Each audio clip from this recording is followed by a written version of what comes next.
law enforcement, and a 10-year journey of surviving cancer. Terry, welcome to the podcast. Well, thanks for having me on, Amy. I'm looking forward to talking with you. Yeah, I'm excited for our conversation today. So, can you tell us a little bit about your journey, what got you to where you are today, and why you just started to do public speaking? A little bit about your journey of battling cancer as well. Sure. So, grew up on the south side of Chicago. I'm the oldest of three boys. You can't tell this from looking at me or my voice, but I'm 6'8" tall, and I played college basketball at the Citadel in Charleston, South Carolina. When I graduated from college, I moved home to find a job. I'm really going to date myself now, but this was long before the internet was available to help people find employment. Fortunately, I found that first job in the corporate headquarters of Wendy's International, the hamburger chain, in their marketing department. Unfortunately, I lived with my parents for the next 3.5 years as I helped my mom care for my father and my grandmother, who were both dying of different forms of cancer. Professionally, as I said, started out at Wendy's, moved to healthcare administration, and then I made a major pivot in my life and became a police officer. And part of what I did during that period was I was a SWAT team hostage negotiator. After my law enforcement career, I started a school security consulting business, coached girls high school basketball, wrote a book in 2020, and also started a motivational speaking business right as COVID hit. And as you mentioned, for the last 10 years, I've been battling a rare form of cancer, a rare form of melanoma that has seen me on a drug for 5 years that gave me severe flu-like symptoms every week. I had my left foot amputated in 2018, my left leg amputated in 2020, and I still have tumors in my lungs, which I'm being treated for now. And I know that sounds like a really ugly journey, and it certainly has been, but I don't think you really know yourself until you've been tested by some form of adversity. You and I were talking beforehand about how down you had gotten. You were almost homeless and you were trying to, build your business and things like that. As I said, I just don't think you know what you're capable of until adversity kind of comes into your life. And I also think that cancer has made me a better individual. And then I guess finally, my wife and I have been married for almost 30 years. We have one child, a daughter, who's a graduate of the United States Air Force Academy and is an officer in the new branch of the military, the Space Force. Oh, wow. That's an amazing accomplishment. Pretty proud of her. Yes, absolutely. Yeah, you've got to be really proud of her. Yeah. So walking through your journey, what are you grateful for and what have you learned? Oh gosh, we could take an entire podcast about what I've learned. I am incredibly grateful for the people in my life. My wife, my parents showed, I have two brothers, and we were all athletes. We all played basketball or baseball in college. I have one brother who was drafted in the National Basketball Association. But what my parents showed me was the importance of family, of loving each other, of caring for each other, of supporting each other. My parents did what I used to call divide and conquer parenting. Terry's got a game over here. Well, dad's going to that. And Larry's got a practice over here. And mom's going to that. And it's so important. My story is not one where I was abused or my dad was an alcoholic or anything. I'm on the other side. I am so grateful for what my family gave me and what they showed me, and I've tried to pass that on to our daughter as well. What have I learned during this battle with cancer?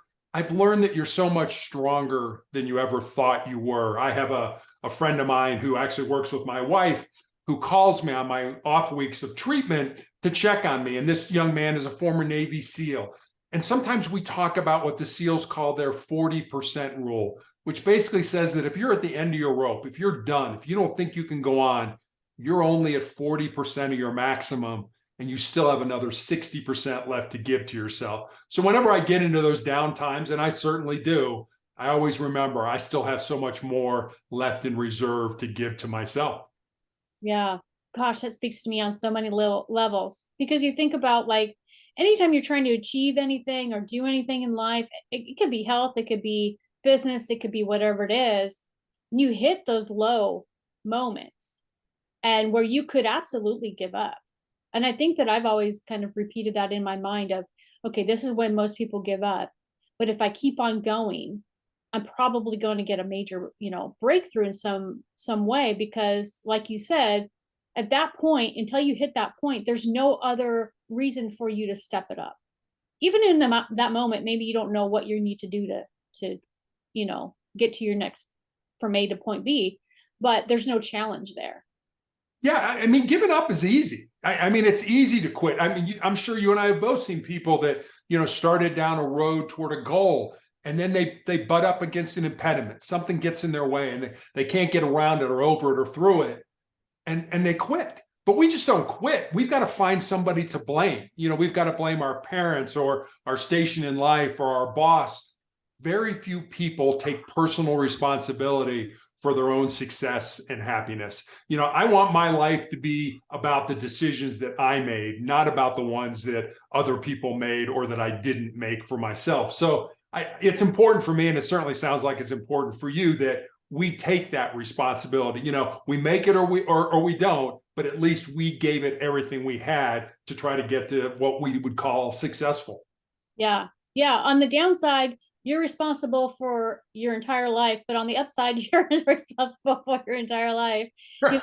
It can be a little bit sobering of realizing, oh, wow, if something's not right in my life, if I'm not happy with something, that I'm absolutely 100% responsible for that, regardless of, what life handed to me.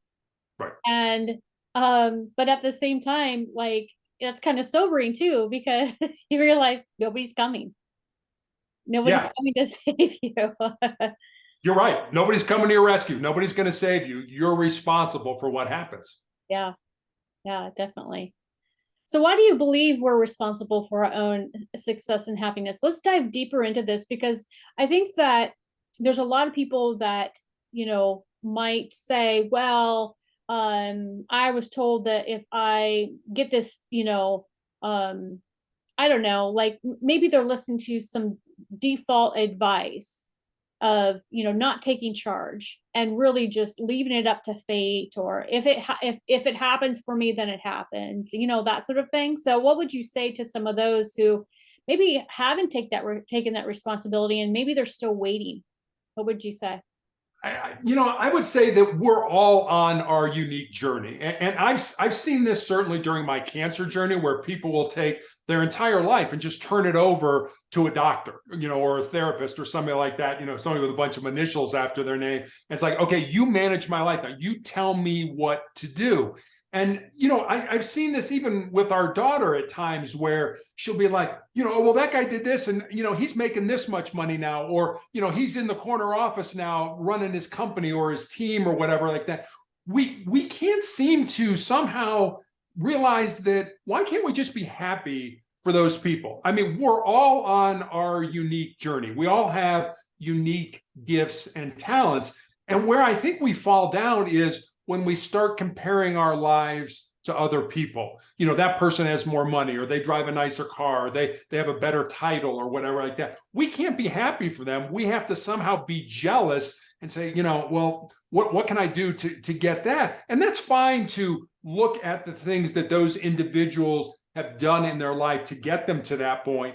But to compare yourselves to other people, I think, is where the downfall comes, because all of a sudden now, if you don't have that money, or if you don't drive that car, there's something wrong with you, and you internalize that, and all the anxiety and the depression and everything that comes along with that. It's like, no, you're on your unique journey. You have your unique gifts and talents. Use those gifts and talents to find your purpose in life, whatever that is. And I would tell you to do that by experimenting. I'm going to try this. And one of the chapters I wrote in my book, and it's the one that resonates the most with me, and it resonates because I'm sort of ashamed to say I've done it, is this: most people think with their fears and their insecurities instead of using their minds. I've done that. It's like, oh, I'd like to do this. Oh, wait a minute. Maybe I'm not smart enough, or maybe I don't have enough knowledge, or what will people say about me if I fail?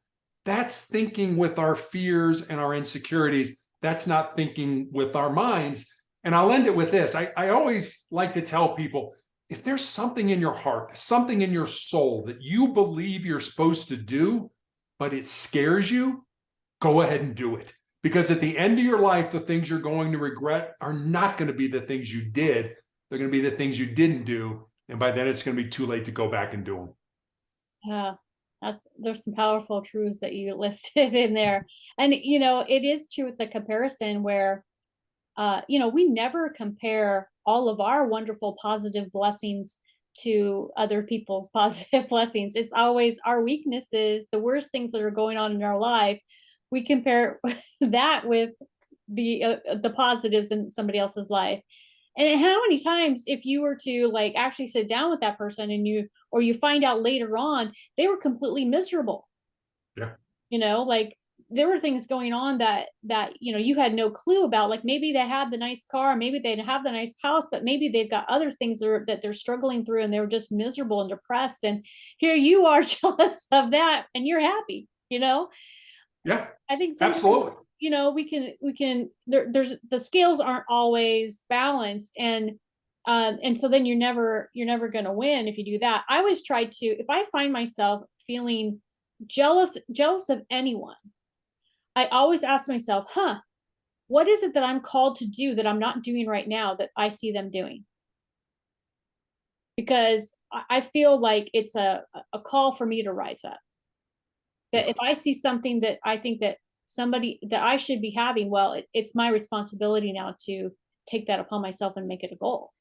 Yeah, absolutely. My wife and I had a young, he's not young, but he had an individual that came to our wedding. She was kind of my wife. He was kind of my wife's mentor. And this guy, he was on Wall Street. He was on, an Ivy League business school board. If you looked at him, you would say, this person is sort of the definition of success. He had multiple homes and things like that. And probably about 8 years ago, he took his own life. And, you would look at that and think, why would you do that? You had everything that we look at and say, well, that person's successful. But obviously he was so miserable that he felt it wasn't worth living anymore. And so you're right. You don't know, you don't understand other people's lives. You're not walking in their shoes. So like you say, you're comparing yourself, you're being jealous about the things they have. Why can't you just be grateful that they're on their journey and they're successful, and just put your head down and keep moving forward on your journey, and maybe you'll get there. Maybe you won't. But the material things in life, I'm not saying you shouldn't be successful, but power, money, influence, all that kind of stuff, at the end of your life, none of that goes with you. What does go with you is the love that you have in your heart. Yeah, that's definitely true. And I've grown a big social media following, and I remember thinking in the past, oh, if I only had tons of people following me, I X, Y, and Z, would be my reality. Like business would be really easy or whatever it may be. And it's like a mirage. It doesn't. It's not any different. It's no different than having 1,000 people on social media. Yeah, it's the connections. It's the deep connections with people that make our lives worthwhile. And if you have 8 million people that follow you on TikTok, that's great. How many of those are deep connections? Or how many of those are people that would just dismiss you? Oh yeah, Amy, whatever. Oh, Terry, oh, whatever. There's no connection there. There's no commitment. There's nothing there that holds you together other than I clicked a button and said, I'm a follower now. It's those deep connections in life that really make our life worth living. I absolutely agree with that. Yeah, so true. So can you share your 4 truths?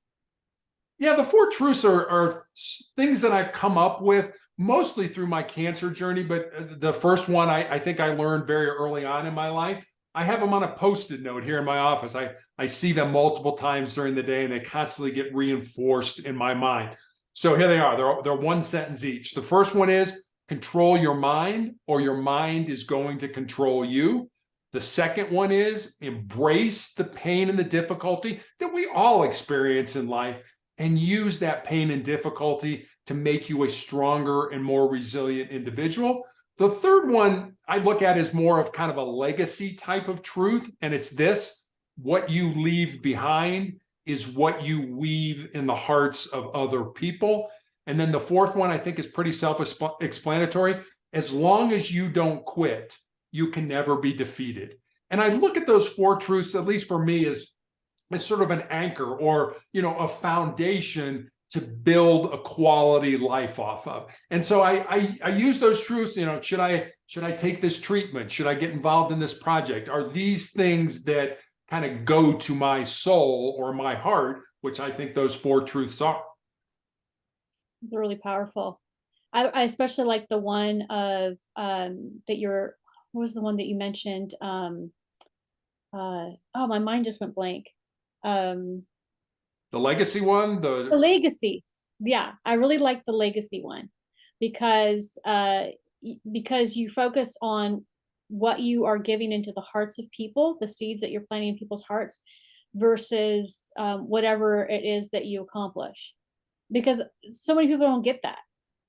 No, they don't. And I still have friends that actually read the obituary page either in the newspaper or online, for 2 reasons. 1, to keep themselves humble, and 2, to make themselves realize that someday somebody's going to be reading our obituaries, And I remember when I had my leg amputated, I found out I had these tumors in my lungs. I went with my wife to the mortuary, to the cemetery, and to the church, and I planned my funeral. And because I do these guest spots on podcasts, or I speak in person, or somebody's read my book, I got some brushback from people who commented, don't you think that's kind of defeatist, planning your funeral? And I had to laugh and kind of look at them like, well, the last time I checked, we're all going to die. Don't think anybody's working on a cure for life right now.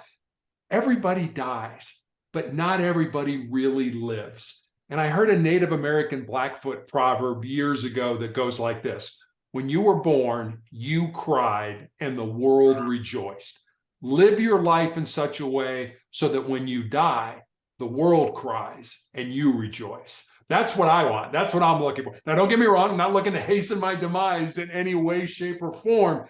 But death is not nearly as scary for me because I believed I lived the purposes for which I was put on this earth to do. Yeah, that's powerful. So how does someone start the journey to know who they are, and why do you believe that that's important?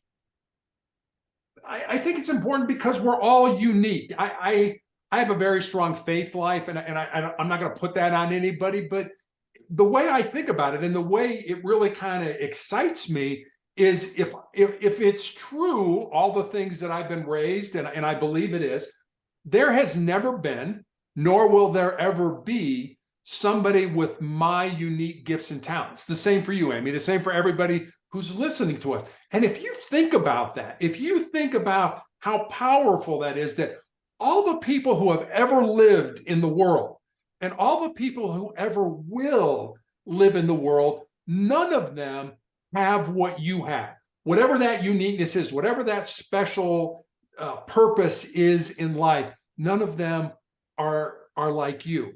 And when you start to think about that, that makes you pretty powerful when you realize you've been given a set of gifts and talents, and it's your responsibility to do something with those gifts and talents. It's your responsibility to control your mind, to have a good mindset. It's your responsibility to overcome the trials and the difficulties and the pain that we have in life. It's your responsibility to leave a legacy when you go. It's your responsibility to never quit, to never give up. And when I think about that, it's incredibly important. And it goes back to what we were talking about before. We're all on our unique journey. And so many people, Ed Milet, I don't know, he's an entrepreneur, and he talks about the 4 types of people in the world. He said the first type is the unmotivated. And he said that's the vast majority of people in life. He said the second type are the motivated people. He said very kind of simple carrot and stick. If I do this, I will get that. Or if this happens, then this will occur. He said pretty baseline. And he said then there's the inspirational people. Inspirational coming from in spirit, where you're moving people with your spirit. You're moving people with your energy. And then there's the aspirational people who people want to be like you. That's what I'm trying to do in my life. I'm trying to be aspirational. I'm trying to get it so that my life is a good enough example that it would help and assist other people in improving their life. But if you think about so many people who live a casual life, and because they live that casual life, their goals, their dreams, their aspirations become a casualty of that unplanned living. Yeah, so true. So many people are out there and they go after a career. Maybe they just, go to college because they know they're supposed to go to college, and they get a degree because they know they're supposed to get a degree. Um, and they kind of figure that that's going to define who they are, but they find out that that's really not who they are. How does someone look for a deeper meaning in who they are and what they do?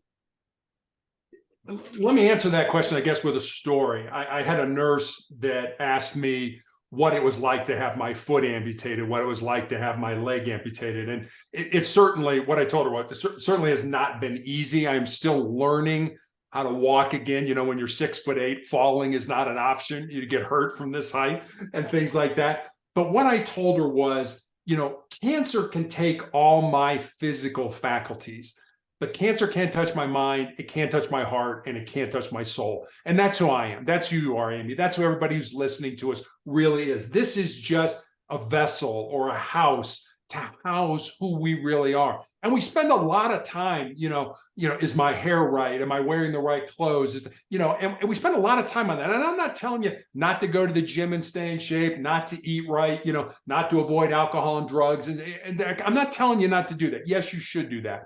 But you should also spend time on the things that you really are, the things that are really important in life. And that's developing your heart. That's developing your mind. That's developing your soul. And if you do that, at the end of your life, you are going to give back, at least I believe, to your creator. It's like, look, you gave me these gifts. I took those gifts and here's what I did with them. I made something out of myself. I improved the lives of other people through the products that I offered, the services that I offered, whatever you do. And again, it goes back to what's in your heart, what's in your soul that you believe you're supposed to do. Because if you listen to that, but we're going a million miles an hour, we're all plugged in, we're all connected, we're all doing that kind of stuff. Is it any wonder that people can't figure out what they're supposed to do? You need to spend time. I just finished a book called Do Hard Things by a guy by the name of Steve Magnus. Great book. I'd recommend it to you. And one of the things he talks about was this study that this psychologist did. And it was a very simple study. He put pretty much younger people into a room. The only thing in the room was a table and a chair. They weren't allowed to have any devices. They weren't allowed to have anything at all but this table and chair. The only other thing in the room was a buzzer. And if you hit that buzzer, you would get an electric shock. He put people in that room for 15 minutes. 67% of the men and 25% of the women shocked themselves. They shocked themselves, including one guy who shocked himself every 5 seconds for 15 minutes. And what that told them was, we're not comfortable with who we are. We don't know who we are. Having a cell phone or an iPad or whatever, that we're connected, but that's not who you are. So spend some time every day. And I try to do this. Spend some time every day just being alone with yourself. I'm not talking about meditating. I'm not talking about, going that way. Just let your brain, let your mind go wherever it goes, but just be alone with yourself. And the other last thing I would say is spend some time every day doing one thing that makes you nervous, that makes you uncomfortable, that scares you, that's potentially embarrassing. Because it doesn't have to be a big thing, something small, just one thing every day. If you do that, when the big disasters in life hit us, and they hit all of us, we lose somebody who's close to us, we lose our job, we find out we have some kind of terminal or chronic illness. If you do those small things every day, you'll be so much more resilient to handle the big things when they hit us all. Really good. So can you share some success stories with us that you maybe you've impacted some individuals you might want to share that you've been able to help along the way? Yeah, let me answer that question kind of in a different way. I mean, yes, there are people that have reached out to me who've read my book, or people have come up to me after a presentation. I did a presentation last summer, and a couple came up to me. It was a trade group, and they were in the same trade, and they'd come to this conference, and they're like, we were streaming your presentation to our 18-year-old son who's having a difficult time in his life. Like, wow, that's pretty interesting. It's like, we think that what you said, had a positive influence on him. But let me flip that a little bit. I had a nurse I think all my stories are about nurses or basketball. So, you know, I had a nurse one time who, when I first met her, she was a young woman, about 25. She was a nurse and she was in training on the unit where I get my infusions every 3 weeks. And about 8 months later, she was taking care of me by herself. And she came in and she said, Terry, I've got a story I want to tell you, but I'm a little uncomfortable telling you. And I didn't really know how to respond to that. And, you know, it's like, well, it sounds like it might be a good story. I'd love to hear it if you feel like telling me. You know, she's in and out for the next couple hours. And then finally comes in, sits down on the bed in the room. And she's like, all right, here's the deal. She said, when I first met you, I was going to get out of nursing. She said, I had a good friend of mine that had died. I was in a really dark place. I talked to my mom and dad. I was going to quit nursing and I was going to go to work for Amazon. And she said, and then I met you. And I see what you go through every day when you come here for treatment. And then I went back and I read everything that you've been through over these last 10 years. And she said, by reading your story, I knew I was where I was supposed to be. Now, if she would have never told me that story, I would have had no idea that my life had had a positive impact on her. You know, we all think that, you know, our life could be better, things are bad now and stuff like that. You have no idea who's out there watching you, following your career, following you online, who would give everything they have just to walk in your shoes for 5 minutes. When I was growing up, there was a basketball coach at UCLA by the name of John Wooden. And Wooden had kind of an interesting quote. And it went like this: a careful person I want to be, a little person follows me. I dare not go astray for fear they may go the same way. So, you know, you just never know who, whatever you're doing in your life, whether it's business, whether you're dealing with a disease, whether it's your family, who's watching you and saying, boy, I wish I could be more like Amy, or I wish I could be more like Terry, or whoever you are. You have no idea who those people are. Keep that in mind as you live your life and you make the choices that you do. Really good. So what do you think has been your truth that has gotten you this far in your journey? You know, my truth, my purpose, my why, whatever you want to call it. I think we a lot of times think that it has to be, you know, our job or our career that we.